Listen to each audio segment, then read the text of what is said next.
Bus நான் வந்து chicken gravy செய்ய போகிறேன். சிக்கன் கிரேவி செய்யறதுக்கு வீட்டிலே நான் மசாலா அரைச்சிக்கலான்னு பார்க்குறேன். அதுக்கு நான்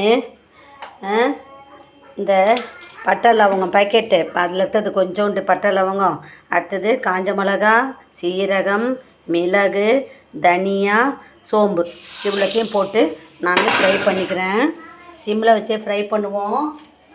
இதை ஃப்ரை பண்ணிவிட்டு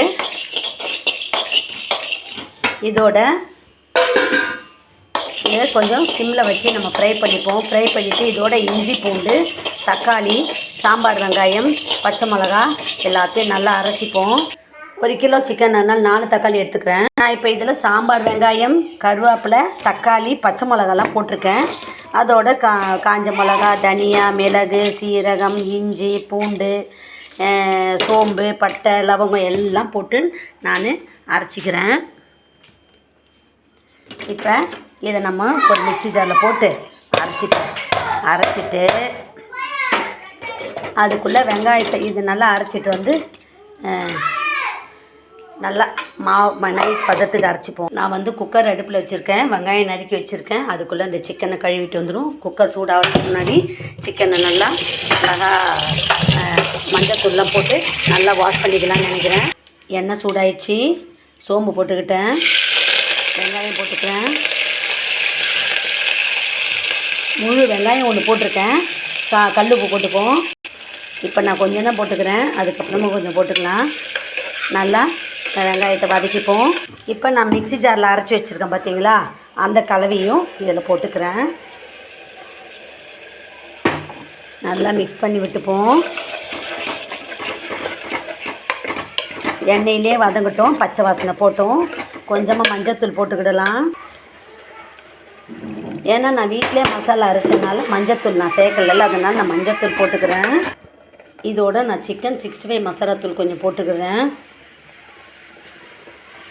அதையும் போட்டு நல்லா மிக்ஸ் பண்ணி விட்டுக்கிடுவோம். இதில் எல்லாமே நம்ம அரைச்சி வச்சிட்டோம். இஞ்சி பூண்டு, தக்காளி, சாம்பார் வெங்காயம், பச்சை மிளகா, காஞ்ச மிளகா, தனியா, சோம்பு, பட்டை லவங்கம், மிளகு, சீரகம் இது எல்லாமே நம்ம அரைச்சி வச்சிட்டோம். இப்போ இந்த வாசனை போன பிறகு நம்ம கறியை போட்டு மிக்ஸி குக்கரை மூடிட வேண்டியது. இப்போ நமக்கு வந்து கொஞ்சம் குழம்பு மாதிரி வேணும்னா இந்த கறியை போட்டுடலாம். எனக்கு குழம்பு பதத்தில் வேணும், ஏன்னா நாங்கள் முட்டை தோசைக்கு வந்து சிக்கன் கிரேவி வச்சுட்டு போகிறோம். அதனால் நான் குழம்பு பதத்துக்கு வேணும், அதனால் நான் அந்த கறியை போட்டுக்கிறேன். போதும், மசாலா நல்லா வெந்துடுச்சு. கொஞ்சம் கறியை மிக்ஸ் பண்ணி விட்டுக்கிடுவோம். விட்டுட்டு நான் அந்த மிக்ஸி ஜார் கழுவுனேன் பார்த்தீங்களா, அந்த தண்ணியை ஊற்றிக்கிடுறேன். இப்போ நம்ம கொஞ்சம் ஒரு பெரட்டிட்டு இப்போ குக்கரை மூடி வச்சிட வேண்டியது தான். சுவையான சிக்கன் கிரேவி குழம்பு பதத்தில் நல்லாயிருக்கும், ரொம்ப டேஸ்ட்டாக இருக்கும். உங்களுக்கு காரம் வேணுன்னா காரம் போட்டுக்கோங்க. நான் இதில் பச்சை மிளகா கூட அரைச்சிருக்கேன், அதனால் வேண்டாம் காரம். டேஸ்ட்டு பார்த்துட்டு கூட நம்ம போட்டுக்கிடலாம். இப்போ நான் குக்கரை அப்படியே மூடி வச்சிடுறேன். குக்கரில் மூடி போட்டு வச்சிட்டேன். அதுக்குள்ளே நம்ம தோசை மாவுக்கு உப்பு போட்டு கலந்து வச்சுப்போம்.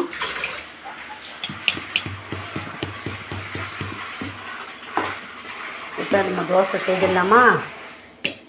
சிக்கன் கறி தோசை செய்யலாம், முட்டை தோசை செய்யலாம், எது வேணாலும் செய்யலாம்.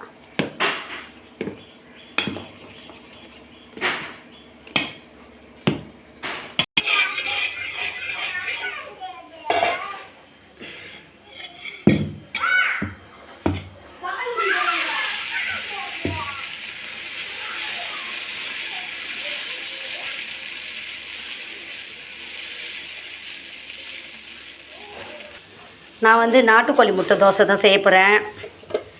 எப்படி செய்யுதுன்னு பார்ப்போம். நான் முட்டையை முதல்ல உடச்சி வச்சுக்கிறேன்.